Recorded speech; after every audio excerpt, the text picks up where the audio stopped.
Pessoal, beleza? Bom dia. Desculpa o atraso desse vídeo, tá? Não tem problema, vocês vão ter mais uma semana para entregar, tá? A lista 11. Lista 11 é o conteúdo ainda de propriedades coligativas, osmose. Esse é o último tópico que a gente vai falar de osmose, como calcular a osmose, qual a relação da pressão osmótica quando a gente fala de compostos iônicos ou moleculares, tá? Nós fizemos exercícios das listas com compostos diferentes que tinham a mesma concentração. Quando a gente fala de propriedades coligativas, o que importa é a concentração, tá? Não importa a origem do soluto, ou seja, o soluto é o sólido que a gente dissolve no solvente, tá? Então, o que importava era a concentração, não o tipo de soluto, se era um sal, né? Se era uma base, se era um ácido, se era um composto molecular, tipo a glicose, tá? Só que agora nós temos que estudar de uma forma mais aprofundada isso, tá? Quando a gente tenta falar de pressão osmótica, agora, nesse momento, nós iremos considerar o tipo de soluto, tá? Quando a gente fala da mesma concentração de um composto iônico e de um composto molecular, composto iônico tipo cloreto de sódio, um composto molecular, por exemplo, a glicose, que é o açúcar, nós levamos em consideração a interação dele com o solvente, tá? Como assim a interação? Compostos moleculares não sofrem dissociação, tá? Compostos iônicos, eles sofrem dissociação iônica. Compostos iônicos, eles sofrem separação de íons na água.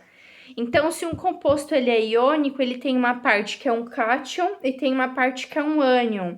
Então, quando esse composto é solubilizado em água, além do fenômeno de solvatação, que vocês precisam saber disso também, ou seja, o composto iônico sofreu dissociação em água, separou em cátion e ânion, beleza? Além disso, eu tenho moléculas de água que rodeiam o cátion e moléculas de água que rodeiam o ânion, tá bom? Esse é o fenômeno de solvatação, tá? No caso de composto molecular, ele vai sim sofrer solvatação com moléculas de água, só que ele não vai ter separação de cátion e ânion, porque composto molecular não tem cátion e ânion, tá? Composto iônico tem sempre o par iônico, um cátion e um ânion, beleza? Não se esqueçam disso.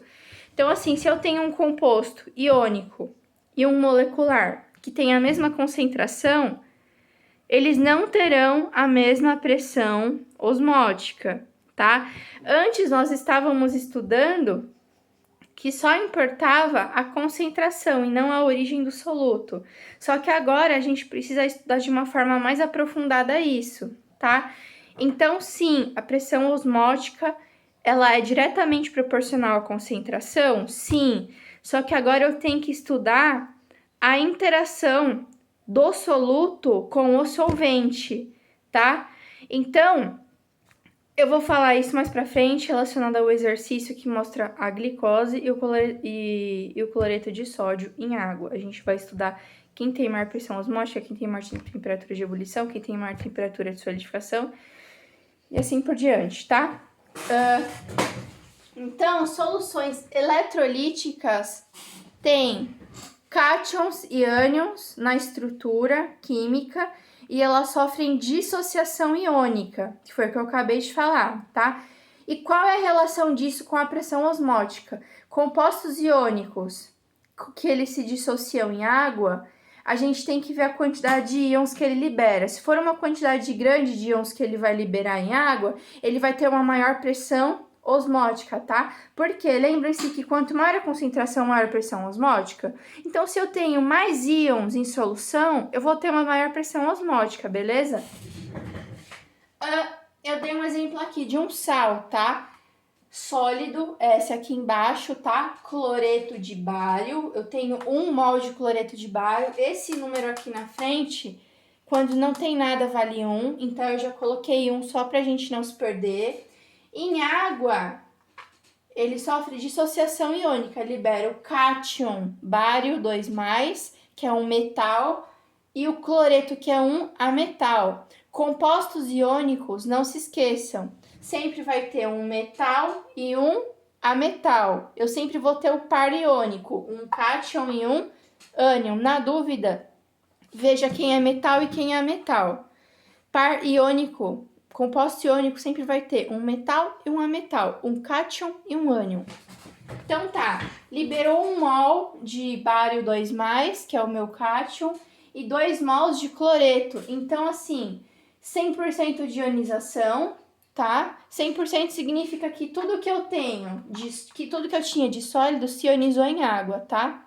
Isso não é uma reação química, não formou produto novo. O que tinha aqui é o que tem no final, só que ele se separou, porque ele é um sal. Então, o sal estava junto na estrutura cristalina, ele, ó, separou em cátion e ânion. Agora eu pergunto, qual a importância desse processo quando se pensa em temperatura de fusão e temperatura de ebulição?